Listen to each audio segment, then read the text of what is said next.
Hello, and welcome to the Week 2 version of the Monster Pod here on thelines.com. Steven Anders, Matt Brown, joined this week by Connor Allen of 4 for 4. You got to go check out their great work over there. Indianapolis Colts and the Green Bay Packers. This is currently 2.5 to 3 in favor of the Colts on the road over the Packers. 40.5 is our total. Steven, we know what's going on here. Jordan Love out for a couple of weeks. I don't believe one bit Matt LaFleur with his, we're leaving it open for him to play this week. No, you're not.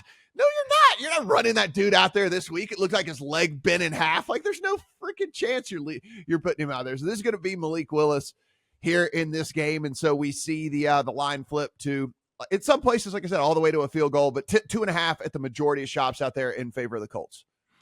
I saw 2 Friday morning with some more Colts injury concerns.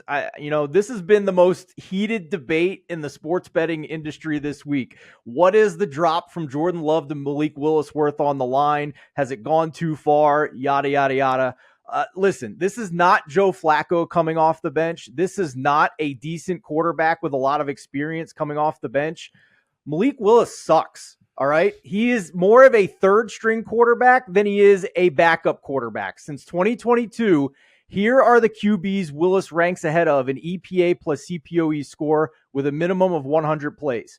Tim Boyle, Brett Rippon, Trevor Siemian, Trace McSorley, PJ Walker, Dorian Thompson-Robinson. He is not thrown for 100 passing yards in any start in his NFL career. And yet his line is at 176 yards right now as we record. This man is 65th out of 71 quarterbacks since 2022. You want to go and take less than a field goal on this guy? By all means, go right ahead. I'm good. I will take Colts minus 2.5. I don't care how much the line has moved since the look ahead. If at any point in the NFL season the market has a team's rating wrong, it was before games were even played, which is what these look ahead lines were based on. So I don't care how many injuries the Colts have in the secondary if the Packers have to trot out a Service Academy offense this week. I write an article over at the lines. This was one of my rants within the article. I will go ahead and pile on to the stuff that Steven said. If you go and you look of the 81 quarterbacks that played at least 100 plays in the NFL since 2021, his EPA per play is 81st out of 81 that have played at least.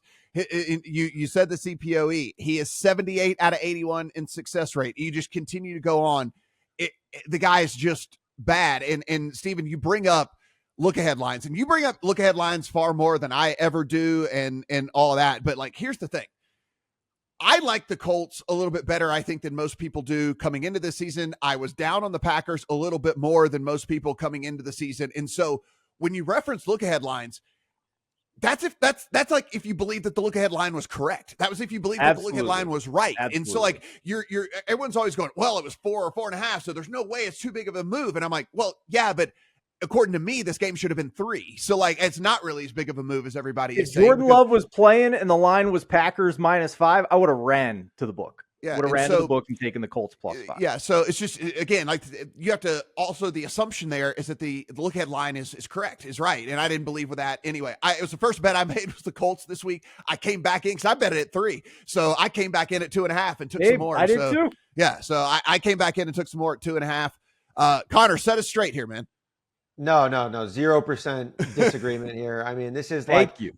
The Malik Willis 174 yards or 176 yards line was, it's one of the most egregious opening lines I've seen in a while. And I am just shocked that it's still there.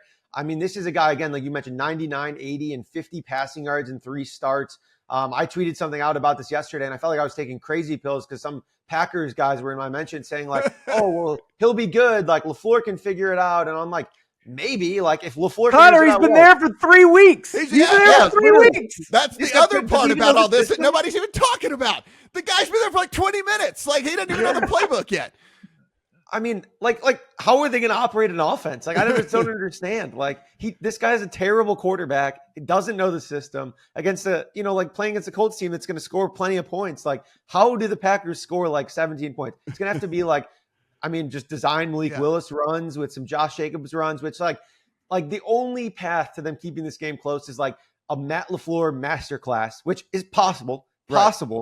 But in that case, there's no shot that Malik Willis throws for 175 yards. It would have to take 3 broken plays of that happening. So I have way too much money on the under there. Yeah. And I also bet Indy -2.5.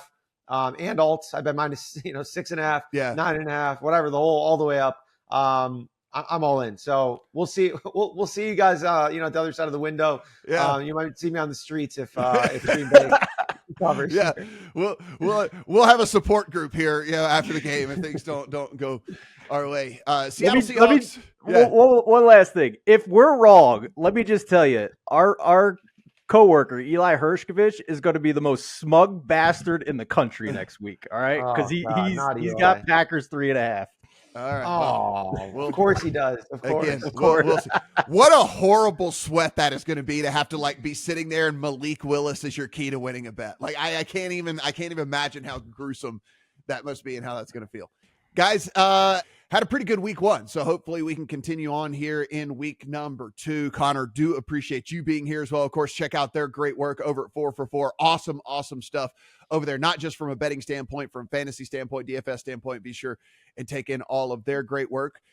We do everything free here, so please hit that subscribe button. We'll be here all season for you. And if you head to lines.com, upper right-hand corner is the Discord, and that is also free, where you can go in and chit-chat about things all season long in all of the sporting betting markets out there. For Connor, for Steven, I'm Matt. Good luck on all your week 2 bets.